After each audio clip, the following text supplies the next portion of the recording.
Emily, and today I'm here to bring you a recent reads video. I've finished 2 books so far in May, and I'm in the middle of 2 more, so I got lots of great reading to talk about.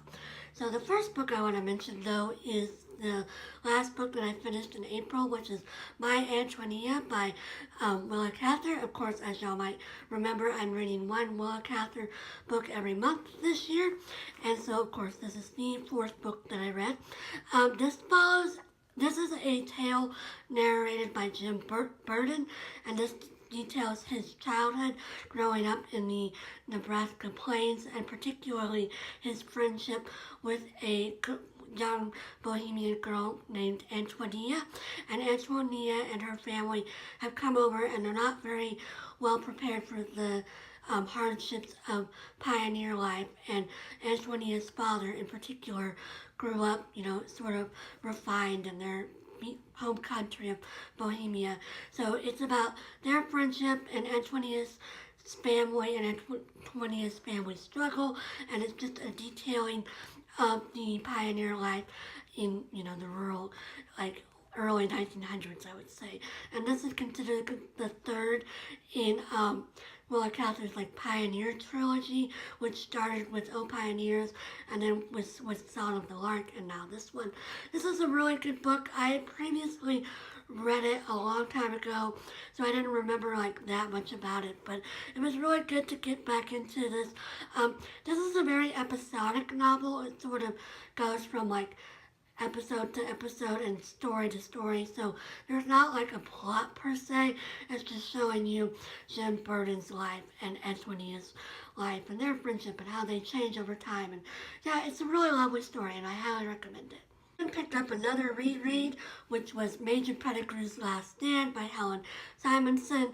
This is a book that I consider one of my favorite books, and I'm always recommending it to people, but I hadn't read it in, a long time, and I'd only read it one time, so I decided I better reread it. And also, Helen Simonson has another book out called The Summer Before the War, and I always wanted to read that one, and I have my own copy, but I was like, I better read this one first, even though the two aren't related. I always just felt like I needed to read this one first, so I reread it, and it was just as wonderful the second time around. This is about a older gentleman who lives in sort of rural Britain named Ernest Pettigrew, and he's a retired major from the army. And at the beginning of the novel, his brother dies, and it's unexpected, and so he starts thinking about his life and his aging and how he wants to change his life. And in the course of thinking about this, he strikes up a friendship with Mrs. Ali, who's the local shopkeeper in the town, and she's an immigrant from Pakistan. Well, no, I take that back. She's Pakistani, but she was born in England. She's a Pakistani descent or heritage. So anyway, so they become friends, and eventually they fall in love throughout the course of the book. But Ernest is part of the gentry of the town, and the gentry are racist and closed-minded, and they think they want it to go back to colonial days, and etc., etc. And so it's very much a battle of wills of Ernest realizing that he needs to change his mindset and to change his thinking, and that he is falling in love with Mrs. Ali. And it's just a really beautiful love story, and what makes it really nice is they're friends before they fall in love, and it's not one of those super romantic love stories. It's a very practical love story, which I really enjoy. So yeah, I really love this story. Both times I read it were really great. I highly recommend this if you have any interest in old people relationships, and they're not even that old.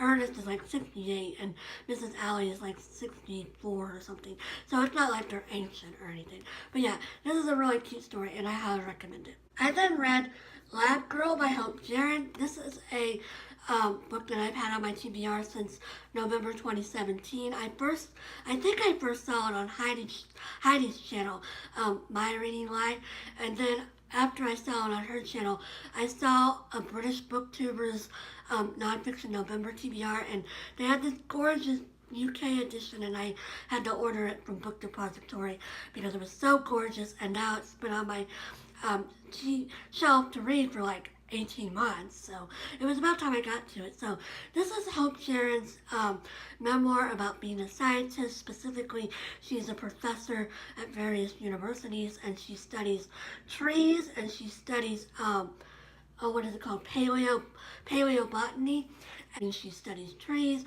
and she's doing experiments on things like climate change and their growth and how they can be used in other medicines and things like that. So this talks about her experiments, but it also is talking mostly about her life and her process of setting up a lab and her process of discovering she wanted to be a scientist. And it's also a study of her relationship with her lab assistant Bill. They have a very close relationship, and she describes him as her sibling throughout the book. It also discusses her path to motherhood and falling in love, and it's just a really interesting book. And it's unlike anything I've ever read before, because it's a science book, but it's talking about scientific things, but it's also very readable and very interesting and engaging. Each chapter it goes like there's a chapter about her life or her lab or one of her experiments or something like that, and then there's like a little vignette, and they're like metaphors that relate to her life, but they're like scientific processes. Like she talks about like how the seed is underground for a long time, and then it can be triggered and it grows, and how like trees hibernate or like they overcome adversity. And so it's just really interesting, and it's a very different kind of book. Hope Jahren is a very interesting person, and she's a great writer. I really enjoyed this all the way around, and it's just a really beautiful book and very interesting. And I wasn't sure I was going to like it because I'm not like a huge science person, but I really found this really engaging, and I would highly recommend it if you have any interest at all in learning about like scientists and what they do and how they become scientists, or trees. I mean, she talks a lot about trees because that's her academic interest, and it's just a really great, interesting, unique memoir, and I highly recommend it. So that's what I've been read so far in May, and I'm also currently in the middle of 2 other books. I'm reading So Good They Can't Ignore You by Cal Newport. I'm listening to this on audiobook, and this is Cal Newport's sort of manifesto about how he thinks our culture's focus on like following your dreams or following your passion is incorrect. He believes that you should focus on gaining skills in your field that you're in, and then the better you get at your job, the more privileges you're going to get, and the more happiness you're going to get out of your work. And then eventually you can use what he calls your career capital to go into something that relates to your passion and bring in more of your passion into your working life. And he sees it as sort of like a supply and demand kind of thing. To get a really good job that gives you like the flexibility and the opportunity to be creative that most people want, you're gonna have to have some really excellent skills, and you're gonna have to be able to like trade those skills for a good job. So it's pretty interesting. The writing, because I'm listening to it on audiobook, it's really apparent that it's like kind of repetitive. He repeats a lot of the same phrases a lot, and it does get kind of like, oh my gosh, I get the point, because he's like hammering it home to you. But on the whole, it's a really interesting book. This has been on my TBR since 2014, and I was in grad school when I put this on my TBR. But I still think it's an interesting book because it's applicable in my life. I certainly could stand to develop more tangible skills in my career as a librarian to help me gain more flexibility in future years. But this is a really interesting book, and I'm glad I'm finally getting around to it. And then I'm also reading City of Glory by Beverly Swerling. This is the second book in her Old New York series. I read the first book last month.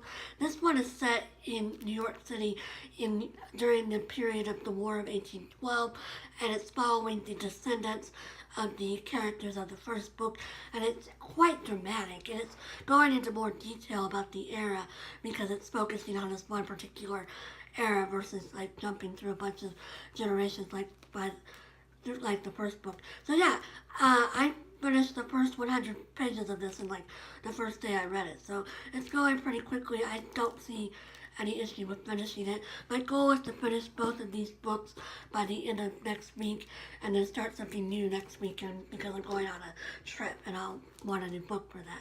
So yeah, I'm really enjoying both of these, and I also really enjoyed these. And yeah, I hope everybody's having a great day and you're reading some great books, and I'll talk to you again soon. Bye!